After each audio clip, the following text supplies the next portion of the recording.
Good evening, everyone. Welcome to this webinar on your Digital Starter Toolkit.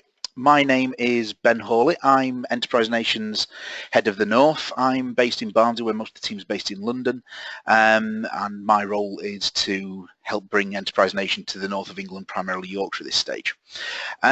Today we're going to be covering everything you need to get yourselves online and up and running when starting a business. If you do have any questions, ask them as we go along. Put them in the questions section of the panel for the GoToWebinar. I've also put a handout document, a Word document in the handout section. Now you won't need this whilst we're going along, but it's just something to remember to download before the webinar finishes.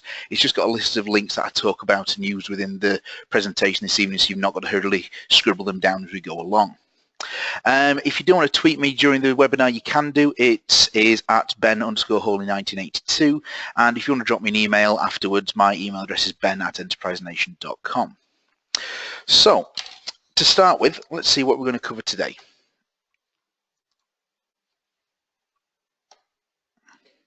So, what we're going to cover today, we're going to stage too far there, is how to get a website online for free that looks professional, how social media can drive customers to your site, the basics of search engine optimization, and taking payments online.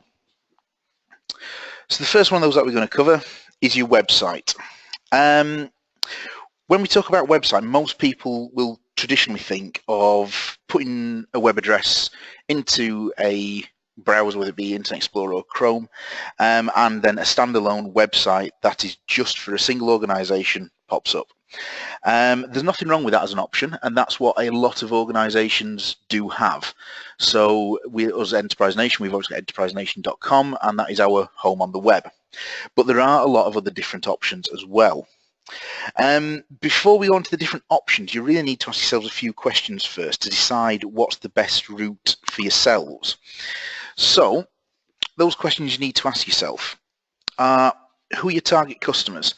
So who are you targeting? Who is buying your product? Most people will understand who their target customer is, and once you understand that, it means you can target more specifically their browsing habits and how they use the internet. So somebody who is 55 or 60 will use the internet in a very different way to somebody who's maybe 13 to 16. So that's an important one to drill down to. That's something you ought to have no matter what part of business you're doing. You should really understand who your target customer is. The second thing is, what's the purpose of your website? Is it just an information sharing website, literally where people go online, they'll go onto your website and it just tells them information about your company, and that's fine. But then there's obviously other things as well. So the third point is, will you be selling through your website? So will it be an e-commerce based site?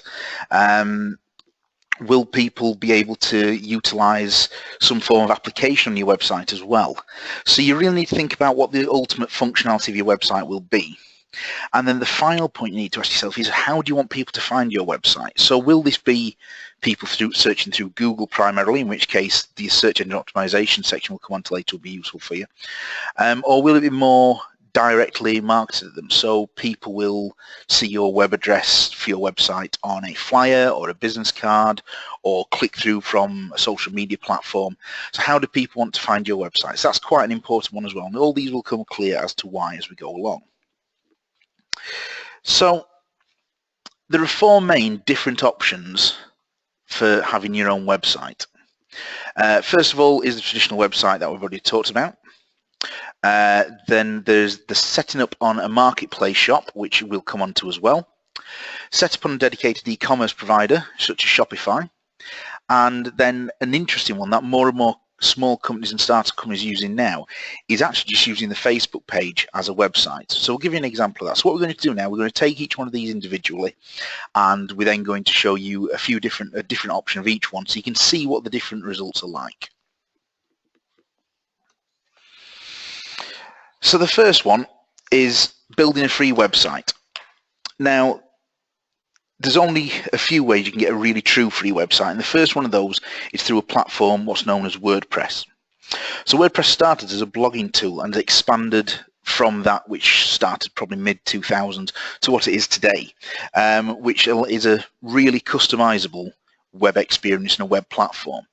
It's what's known as a database-driven system, which means you can have a lot of content on the back end, and as a website loads, it kind of displays that website and creates it as people type it in, so it just pulls information from the back end. So it means if you want to make a change to the look and feel of a website, you can do so very quickly and easily without having to go back through all the different web pages you've created on your website. You can just press one or two buttons, change it at the front end, and it's automatically applied across the entire rest of the site. So it's a great tool because it's quick and easy to use. If you can use Microsoft Word, you'll be able to use WordPress. It's a brilliant tool. I love it myself.